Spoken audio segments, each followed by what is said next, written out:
It is late October, the 20-something, and I just thought it was a good time to get my phone out and film what looks like a bunch of dead plants, but what I'm really trying to film is my chickens. And there are chickens in there, believe it or not. Now, in the summertime, the hens, they stay down at the bottom of the hill, over that way, and don't come up here because it's kind of overwhelming for them. There's lots for them to do at the bottom of the hill, and they can stay in the shade near the water. But at this time of year, when everything's starting to relax a bit, the larger walnuts are dropping their leaves, these mulberries are dropping their leaves, they like to come up here. And I was just up here with my dog and suddenly observed them all the way over there, exploring the turned soil in a little berm that I'm making out of some soil I'm excavating from what will hopefully be a nice pond. And yeah, it's strange, really. I don't feel at all scared for them out here. There's so much overhead coverage, and you can't see it, but over near these oak trees, a little bit beyond those oak trees, there's an old farmer's fence that goes all the way up and around, and it's pretty old, so there are some gaps here and there where things could crawl under, but for the most part, this feels like a very safe place for them to be hanging out. And so let's find them. As the little forest here matures, I find it harder and harder to navigate this area. But let's see what I can do. Okay. Hey girls. What are we doing? The ladies are enjoying the dappled sunshine in this little clearing. This was supposed to be a Three Sisters garden this year, but it just was not feasible. It was too dry, and it just made more sense to let the plants that had already volunteered here grow. So it's basically a bunch of ever-bearing raspberries and these currants, this monarda, and you can see some sad sorghum there. Oh, Babs, that was cute. Babs was just getting some sorghum, and in that little hardware cloth ring there, we have obedient plant that I grew a bunch of that from seed this year. You can see the ever-bearing raspberries, they got to around this point, but it's too late in the season now, and they're not going to produce a crop because the year was too dry, so they're too far behind. But we did get the first crop. Babs is having a good time there. Atta girl. And of course, if you look in here, we got little Amy in there. Right, Amy. And she's about as safe as houses, in among all this tall grass and the currants.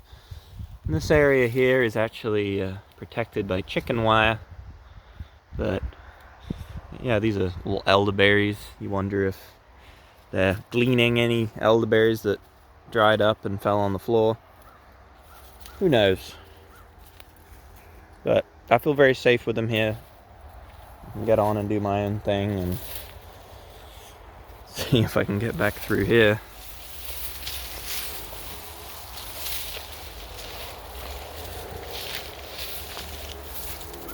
Yeah. Part of my full jobs for this area, I'm pretty much done feeding compost in this space. Oh, more hens. That's yellowfoot. But I rake up leaves from the lawn, put them in a plastic trash can, so I can just dump them here in the what I call the falcon, and just sort of letting things fill in on their own.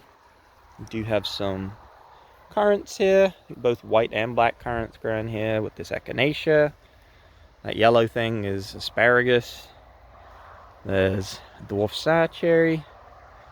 Monarda spreads quite happily. Both echinacea and Monarda fistulosa, they get around on their own. Hey Randy. But this is a snowbank blackberry that I will gladly see sucker in this area and fill in the gaps, because there's still plenty of stuff growing here that I'm not particularly keen on, like Creepin' Charlie, and I don't mind random elm trees. They can show up and I can train them into a hedge, but yeah, there's still lots of room here. There's my poplars. What are we doing, guys? Any chickens over here? Oh yeah.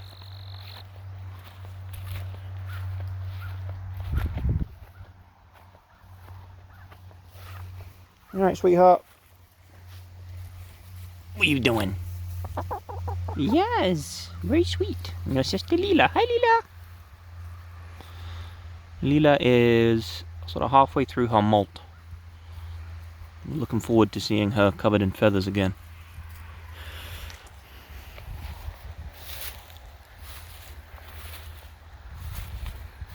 So, even at this time of year where I'm not coming out here so much, because I mostly come out here to watch the pollinators, because I love doing that.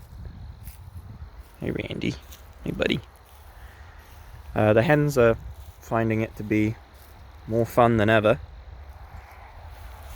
and wishfully thinking it'd be nice if in the future they could come up here in the summertime to eat mulberries and raspberries and possibly plums and so on, peaches if they ever get to producing. But the color's pretty stunning, and this whole area is full of surprises. Things show up all the time that I wasn't expecting. I just put this ring around this Japanese walnut, I believe you are, my friend. So that's cool.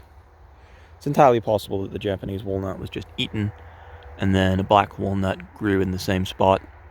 Very possible. But I did plant one there long ago in precisely that spot. So who knows, who knows. Doesn't really matter in the grand scheme of things. Happy little thicket. The chickadees are loving it here this time of year. Since the first frost, I've noticed way more bird activity, especially blue jays as well. Basically don't see them all summer, and then as soon as the frost comes, they come right back. I think they just have better things to do in the middle of nowhere. And it's always educational for me coming out here this time of year and seeing what's developing in the understory, because it's tempting to just look no further than, you know, the Monarda fistulosa that's on the way out, and this echinacea and these raspberries and this elderberry. But down here, I don't really know where this came from, but we've got a mulberry. It's got pretty coarse leaves, so it could be a red mulberry. And this is an apple. See, it's got the rust, but not too much of it. And it's sort of growing sideways. And there are some big leaves in there belonging to a pawpaw. And I did put that there. So, it got eaten down last winter, even though it's in a chicken wire ring. A rabbit, when the snow gets tall enough, they just walk right over and help themselves. And they don't really know what pawpaws are, so they always have one bite and decide it's not for them. But pretty annoying, pretty annoying. A little ant here climbing this box elder. You can do a lot worse than a box elder. And that's about us for right now.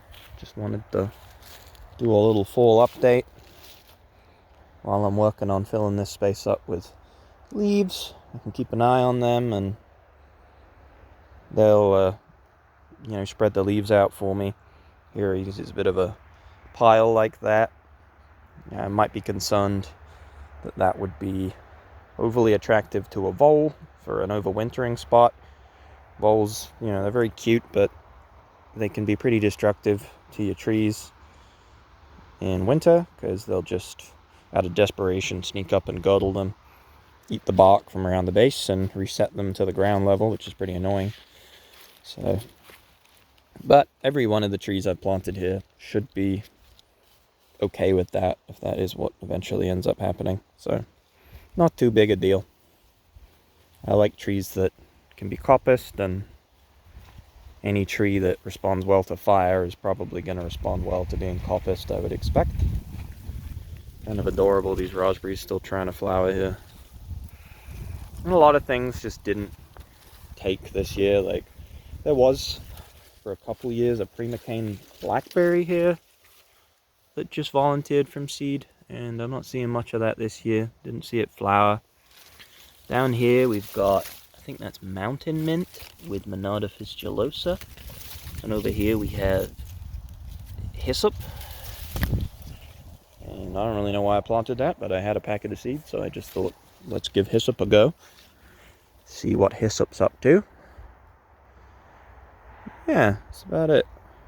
We do have more. I could keep talking. I do love the full colour of currants. I think they bring a lot to the table. And boy, are they easy to propagate. But we do under this black walnut here, which is a pretty silly form. We got this pawpaw. They died back last year, but I suspect that's just because we had a lot of rain last year and they kept growing on into the fall, and then didn't have time to lignify the top of their growth. But they're sort of taking on more of a understory bush form, which I'm pretty happy with. And yeah, you wouldn't know, would you, that there's chickens over here. I can hear them rustling and eating sorghum and stuff. That's about it for now.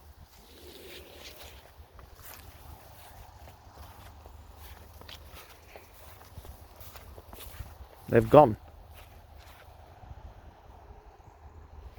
What are you guys up to? You see down here I had another little peach volunteer, and you have to put a ring down immediately because if you're not careful, the creatures will eat them, as was the case with this and the other peach that came up over there. They just ate it to the ground immediately. So there's a lot of herbivore pressure here. You can see down in the understory, I'm getting to the point where my volunteers are pretty great. So this is Rudbeckia, like a biennial type of Rudbeckia that's coming up everywhere. We've got Monarda fistulosa. We have, I believe there was evening primrose somewhere. And down is hyssop coming up here, 3 of them. So that's cool. Another one there. And then over here we've got this American plum I planted this spring. And yeah, I'm in no rush for this area to look a certain way. In fact, I kind of relish having space to add things as I feel compelled to add them. And it's also nice to leave space for volunteers. This is one of my favorite plants that I have absolutely nothing to do with. Nothing else aside from my borage is really feeding the pollinators at this point. And this is, I believe, cirsium pumilum, a fragrant thistle. It smells really good. And as recently as like yesterday, I saw bumblebees on here, so clearly they're still active and looking for something to enjoy. So, yep. And this sweet little sunchoke tried its best to flower, but this is the only one that even bothered to try. Yeah. For reference, the coop is over there, way over there. So they travel really rather far this time of year. And I'm learning over time, and they're learning too, where is a safe place to be. And I trust them to know. They used to try and go over to my neighbor's property. He's got a lot of dogs, but I haven't seen them try to do that in a long time, so pretty marvelous. And yeah, I was just considering earlier these poplar logs that I used to line this garden in the first place, because this was the original border. You can see little bits of bird poop all over them. These were probably 5 or 6 years old, sitting in the woods when I actually moved them here. And some of them turned to mulch pretty much immediately, while some of them are somehow still hanging in there. But, yeah, you know, it's pretty much straight up topsoil at this point, if I were interested in turning it into topsoil. But again, I'm in no rush. It's nice to just let things unfold in their own time. And, you know, if you can afford to anyway. This is lemon balm down here. I much preferred lemon balm this year compared to other years. It just looks better when it's a bit droughty, I think. And yeah, I don't really have anything to say. I'm just enjoying this little moment. And I enjoy taking footage of the gardens so that I have a record for the future. Planted calamint here, not that you can tell. And thimbleberries and cup plant. The cup plant barely did anything. You can see here a little asparagus berry. Don't eat that. I love the sound of poplars.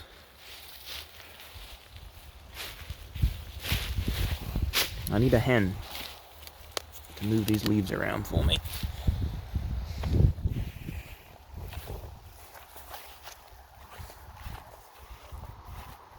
Good girls.